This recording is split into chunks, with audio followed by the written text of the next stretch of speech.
There are some, football fan bases, there are some football programs where you have guys that are part of your program. They come into it and they decide, you know what, I need a change of scenery, a different opportunity, somewhere that, will maybe give me the opportunity to have more success, to get more snaps on the football field so I can potentially get to the next level or at least a combine or an NFL tryout. And that's not the case with Ohio State. Here with Dallas Gant, obviously, he ended up making the decision. He wants to say, "Hey, I'm gonna go to Toledo, better opportunity." At the game, seeing him up close in person, he was making some plays.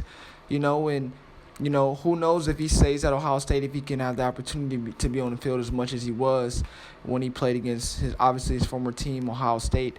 But I think he has a tremendous future. Again, he was making plays against Ohio State, and Coach Day talked about it. And CJ talked about it. CJ Stroud talked about it as well. He's like, when we play teams like Toledo, and not just Toledo, but just other teams that don't normally come to the shoe every other year, like we see some of these Big Ten teams.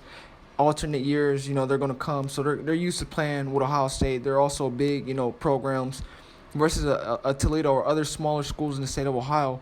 This is their one opportunity to show, the national stage. This was a prime time game, national stage what they're about, and I think Dallas did a great job. And you can see in this photo all of his teammates, they love and still appreciate him. At the end of the day, you have to do what's best for you. You just hope that there's support, from your friends and your family, and obviously, you spend a lot of time with these guys, especially if you play a sport. They're your family, and everyone understands. No one's bitter about it. They're all showing them love, and that's something that's heartwarming. You see the fan base. A lot of people were supporting them in the stands. There goes Dallas, and so there was a lot of support. Seeing them come back. Now, we transition to Ohio State. Another victory. It was a very, very lopsided victory. I think it was 42-7 at halftime. Ohio State, came out offensively and put it on Toledo. They really did. There were some guys on the defensive side of the ball. Mike Hall, Josh Proctor, and some other guys that didn't play in this game. Coach Jay talked about in the press conference that, they felt that, we're going to keep them out this week. Now, obviously, Toledo is definitely a formidable opponent, but Wisconsin is they're a huge problem for Ohio State. Even though Wisconsin lost, they looked really good in the victory that they had. They're a team that, Mertz, we don't know which Graham Mertz we're going to get at the quarterback. Obviously, Wisconsin can always run the ball. They're really great at controlling the line of scrimmage. Ohio State's going to have to bring their A game.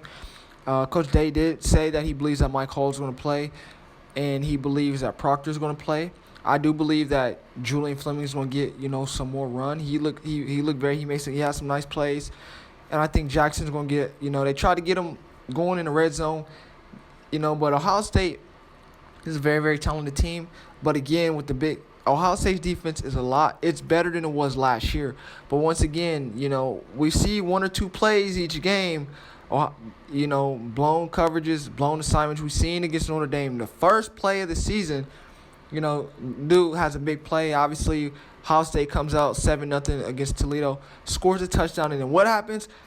Toledo scored a touchdown. So I think the biggest thing for the defense is not giving up the home run play, the big play.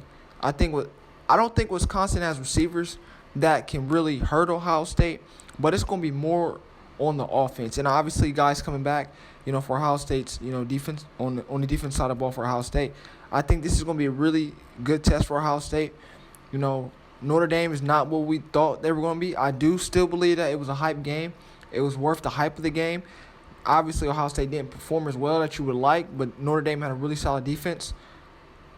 This game is going to be another test. We have another night game. And look, I don't know about y'all. I am tired of all these night games. I think 3 out of the 4 games we played were night games. So I'm really looking forward to homecoming. But another night game, it is going to be wear all black, which is going to be really cool. But I think that bodes well. Another night game. This is another one for Ohio State. I think at this point they should be used to it. Now Wisconsin, I haven't checked their schedule. If they're playing a lot, have they played multiple night games? But I don't think any team in the country has played the amount of night games Ohio State has had. Now Wisconsin losing, at home, you did the previous week. That doesn't matter. We have to come out and lock in. Coach Day said instead of Sunday, he usually waits till Sunday to lock in. on the next opponent. He said after this game, the game was pretty much over at halftime. He said basically after this press conference, I'm going to lock in Saturday night in Wisconsin. I don't know what that means for that team. I don't know, but hopefully I see Ohio State winning that game. I got them winning 38-24.